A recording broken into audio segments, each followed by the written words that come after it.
এক বৃদ্ধ ব্যক্তি সন্দেহের বশবর্তী হয়ে তার প্রতিবেশী ছেলেটা একজন চোর এই মর্মে এলাকায় গুজব রটিয়ে দেয়। এই ব্যক্তিতে পুলিশ বেশ কয়েকটি মামলায় সন্দেহবাচক সেই চোরকে গ্রেফতার করে নিয়ে যায়। বহু মাস মামলার মোকদ্দমার লড়াই চলার পর অবশেষে ছেলেটি নিজেকে নিরপরাধ প্রমাণ করতে সক্ষম হয় এবং আদালতের রায়ের জামিন পেয়ে যায়। জেল থেকে ছাড়া পেয়েও তার মাঝে যেন মানসিক যন্ত্রণার উপলব্ধি রয়েছে, তা তাকে ছেড়ে যায়নি। সব সময় কেমন যেন অপমানিত বোধ করত ছেলেটা।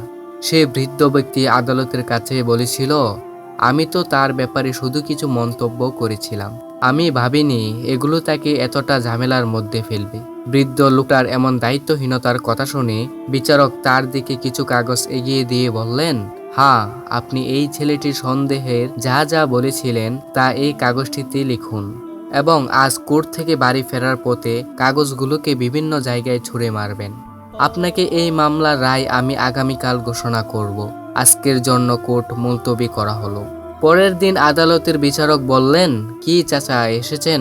আজকে আপনার করা মামলার রায় হবে, কিন্তু তার আগে আপনাকে একটি কাজ করতে বলবো। গতকাল আমার দেওয়া ছোট ছোট কাগজের টুকরা আপনি ওই ছেলেটার বিরুদ্ধে সন্দেহভাজন হয়ে যতগুলো মিথ্যা অপবাদ ছড়িয়ে দিয়েছিলেন তা লিখেছেন এবং সবগুলো কাগজ আপনাকে রাস্তায় ছড়িয়ে দিতে বলেছি। তা কি আপনি করেছেন? বৃদ্ধ লোকটি বলল, জি করেছি।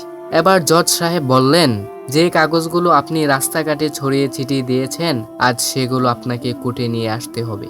এই শুনে বৃদ্ধ লোকটা বললেন, মাফ করবেন জনাব, আমি করতে পারবো না। আমি জানি না গত একদিনের বাতাস কাগজগুলোকে কোথায় নিয়ে গেছে। এগুলো নিশ্চয়ই শহরের আনাচে কানাচে ছড়িয়ে পড়েছে। আমার পক্ষে আর এগুলো খুঁজে বের করা সম্ভব না। বিচারক বললেন, ঠিক এমনভাবে আপনার করা মন্তব্যগুলো আর মানুষকে ভুলিয়ে ফেলা যাবে না। আপনি তো সন্দেহের ভিত্তিতে কত গুজব রটিয়ে দিয়েছেন, যার কারণে ওই ছেলেটাকে বছরের পর বছরে জেলের ভাত খেতে হয়েছে। আপনার সন্দেহের বশে করা মন্তব্য এভাবেই একজন মানুষের সুখ, শান্তি, সম্মান সবকিছুই মাটিতে মিশিয়ে দিয়েছে, যেটা কিনা কখনোই আপনি চাইলে আর ঠিক করতে পারবেন না। এই কথা শুনে সেই বৃদ্ধ লোকটি নিজের ভুল উপলব্ধি করতে পারল।